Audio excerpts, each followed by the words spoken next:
Austria. It is a beautiful country in Central Europe with almost 9 million people, where Austrians, the main ethnic group, are around 83% of the population. Austrians, in German Österreicher, are a Germanic nation, an ethnic group native to modern Austria. The German language is spoken by these people. There isn't a language called the Austrian language. The name of this country, Österreich, derives from the Old High German, which meant Eastern Realm, and appeared for the first time in a document of the year 1996. Austria is an old state dating back hundreds of years ago, being one of the German duchies and states which were present in Central Europe, and it was part of the Holy Roman Empire. But after some centuries, and I'm going to present some details in a few minutes, due to some historical facts sprinkled with some nationalism, the German state was born and the ethnic ideal of the Germans had been reached. But Austria didn't join Germany. Somehow, somewhere things didn't click. As in that times and as today, Austrians are related as ethnic Germans. They are speaking the language and they have similar traditions and culture. Of course, some differences existed and still exist in German space from north to south, but you get the idea. Knowing all this, we can ask ourselves, why isn't Austria part of Germany? To find the answer, we have to dig deep into history. This land was part of the Frankish Empire, which collapsed at some point and was divided in three parts. West Francia, which will become France, Middle Francia, which will be divided and annexed in time, and East Francia, which will become the German kingdom, later known as the Holy Roman Empire. Austria came under the rule of the German king Rudolf I of Habsburg, beginning a dynasty that would last through 7 centuries. The 15th and early 16th century saw considerable expansion of the Habsburg territories. By the 16th centuries, Austria had also inherited the kingdoms of Bohemia and Hungary, and in the next decades the state had difficult times in war and diplomacy against the Ottomans or anti-Habsburgs, but they managed that tough situation pretty well, and slowly in time, Austria became bigger and surely a big power in the region and the biggest German force. After the Napoleonic Wars, the Holy Roman Empire ceased to exist, and Congress of Vienna was held in order to create a long peace in Europe. After this Congress, Austria became part of the German Confederation, which was an association of 39 German-speaking states in Central Europe. But Austria wasn't the single German power in the region anymore. The Confederation was weakened by revolution and by rivalry between Kingdom of Prussia and the Austrian Empire. In 1848, revolutions by liberals and nationalists attempted to establish a unified German state with a progressive liberal constitution under the Frankfurt Convention, but it was a failure. The German state wasn't established yet. The Austro-Prussian War happened in 1866, in which Prussia imposed as the major German power. The war meant the end of the German Confederation and the creation of the North German Confederation, which was a federal new state. This was a Prussian attempt to form the German nation. In the Austrian case, the Austria-Hungary Compromise happened, in which Hungary re-established its sovereignty after some centuries. The German Empire, or Deutsche Reich, was established in 1871 after a war between Prussia and France.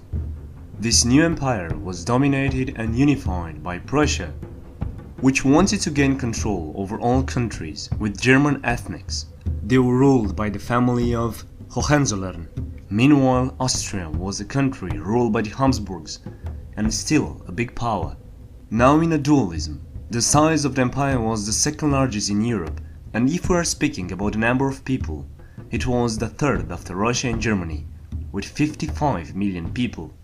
Meanwhile, the Habsburgs were busy in their power games in south. In the north, Prussia stabilized its region until it came under a unified empire.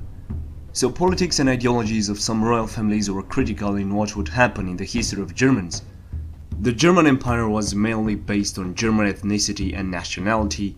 Meanwhile, the Austrian Empire, with its new name Austria-Hungary, was a multi-ethnic empire, in which many culturally different ethnicities existed. Austrians and Hungarians were minorities in this empire. Again, the Habsburgs focused on its internal problems. The empire started to feel the rise of nationalism. Until the First World War, the German Empire and Austria-Hungary were still rivals on the dominance of Central Europe. Before the First World War, when Europe was in turmoil, two teams were made, the Entente and the Triple Alliance. The Triple Alliance, or the Central Powers, was created by Germany, Austria-Hungary and Italy in 1882. This period is very important to take in consideration because somehow, even if the German state was born and it was a power in Europe, Austria was left outside the German borders, ruling a stretched empire with so many nationalities in it. The conflict started in 1914, as we probably know, I hope you do. Italy didn't join the Central Powers and switched to Entente, and even if the Central Powers had some victories on both fronts, the situation was hard to manage and the war was lost for them. The rebellions and the rise of nationalism in this empire reached its peak. If you want to learn more about why did Austria-Hungary collapse, I already made a video about that and you can check that out in the description. After this major great conflict, some nations gained their independence or their freedom. Austria was reduced to a small country due to the ethnicity living in this space. From 1918 to 1938, a period of stability existed. Somehow, because the country was after the war and it couldn't be possible to reach a full peace and stability in this territory. The administration was changed. The old borders were broken and the new ones brought some frustration and anger to the population and to the new country. As I said, both nations were frustrated in some way. There existed support from people in both Austria and Germany for a union of these two countries. After the empire collapsed, a new republic was proclaimed, the Republic of German Austria in 1918. A feeling for the union existed, but the Allies blocked the idea, and after the Treaty of Saint-Germain, the country changed its name from German Austria to Republic of Austria. After this massive loss for these two countries, the right-wing nationalist parties started to grow. The new Weimar Republic in Germany proved to be a pretty bad administration, and the economic crisis hit harder in the population. The support for the new party grew in Germany, and in 1933 they had the power. Adolf was an Austrian-born German at the border with Germany. He saw the poverty and the problems, and through frustration and anger he dreamed to a big unified prosperous Germany, believing that Austria is a true German land, separate from its Vaterland, due to the politics and due to the pride of monarchs. The Anschluss of Austria happened in 1938 at the pressure of the Germans. But even some of the Austrians wanted this union at that time, believing that with this union the total German unification could bring more wealth, happiness and prosperity. Germany lost the war in the final. Again, Austria gained its independence and the country was divided between West and East Germany, so from 1 to 3 German-speaking countries. After the Second World War, there has been no serious effort among the citizens or political parties to unite Germany and Austria. The Allied and associated powers declared that political or economic union between Austria and Germany is prohibited. The Austrian State Treaty forbids such a union, and the constitution required Austrian neutrality.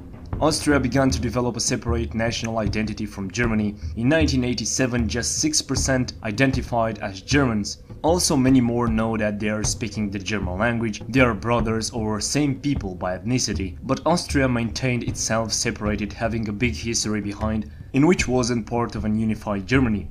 These reasons about its history, plus in addition the fact that they managed to remain separated after the Second World War, developing its identity, plus the fact that they are focusing more on differences instead of similarities. Knowing that a slightly difference in accent and in language exists here and there, and because of religion, which could be a major role in their separation, both nations are EU and Schengen members, and the people have the free will to pass from one to another country. Practically, these countries have no such restrictions, and it's like a real one country but with separate governments. In this case, for many, a union could be seen as uselessness. What do you think about that? Should Germans from both countries unite or stay the same? Tell me in the comment section. Thanks for watching, I hope you enjoyed it. Please like, subscribe, and see you next time.